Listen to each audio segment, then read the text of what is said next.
মানুষের জীবন একটা দীর্ঘ পাঠশালা, কিন্তু ট্র্যাজেডি হলো অনেকেই আমরা জীবনের শেষ প্রান্তে এসে উপলব্ধি করি অনেক অপ্রয়োজনীয় বিদ্যা শিখলেও জীবনের আসল ব্যাকরণটাই আমাদের অজানা রয়ে গেছে।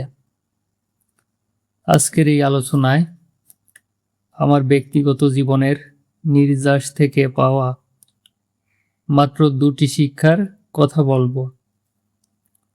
এই 2টি উপলব্ধি আপনার না পাওয়ার হাহাকার আর ভুল মানুষের জন্য অপচয় করা চোখের জল সবই বদলে দিতে পারে। প্রথম শিক্ষা, নিজের স্রষ্টাকে চেনা। আপনি হয়তো বলবেন, স্রষ্টাকে তো আমরা মানি, কিন্তু মনে রাখবেন, চেনা আর মানা এক জিনিস নয়। স্রষ্টাকে চেনার অর্থ এই নিঃশর্ত বিশ্বাস যে আমি একা নই। যখন চারপাশ থেকে বিপদ আপনাকে ঘিরে ধরবে, পকেটে টাকা থাকবে না আর অতি আপনজনও মুখ ফিরিয়ে নিবে, তখনও আপনার ভেতরে এক অলৌকিক প্রশান্তি কাজ করবে। কারণ আপনি জানেন আপনার মালিককে, তিনি কখনো আপনাকে নিঃস্ব করে ফেরাবেন না। যে তার স্রষ্টাকে চিনেছে, সে কখনো হতাশায় ভেঙে পড়ে না। সে জানে আজকের এই ঘোর অন্ধকার আসলে আগামীকালের উজ্জ্বল ভোরের প্রস্তুতি মাত্র।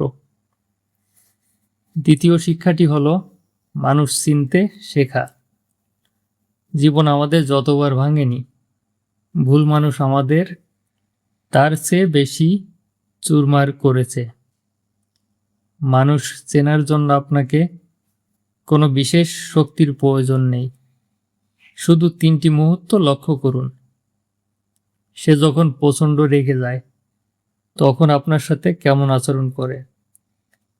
তার যখন কোনো প্রয়োজন থাকে না, তখন সে আপনাকে কতটা সম্মান দেয়। আপনার সংকটের মুহূর্তে তার চোখের ভাষা কি বলে।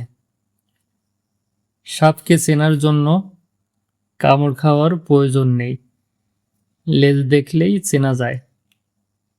ঠিক তেমনি কাউকে হৃদয়ে জায়গা দেওয়ার আগে তাকে পর্যবেক্ষণ করুন। মনে রাখবেন, সবাই আপনার শুভাকাঙ্ক্ষী নয়। অনেকে আপনার সরলতাকে কেবল সময় কাটানোর মাধ্যম বানায়। স্রষ্টাকে চিনলে আপনার আশা হবে আকাশচুম্বী, আর মানুষ চিনলে আপনার হতাশা হবে সর্বনিম্ন। একটিতে পাবেন শান্তি, অন্যটিতে পাবেন সচেতনতা। আমি ফকির আব্দুল্লাহ আল ইসলাম জীবনের জটিল অধ্যায়গুলো আপনাদের মাঝে সহজভাবে তুলে ধরার চেষ্টা করছি চ্যানেলটির মাধ্যমে। দোয়ায় রাখুন, সাবস্ক্রাইব করে সঙ্গে থাকুন।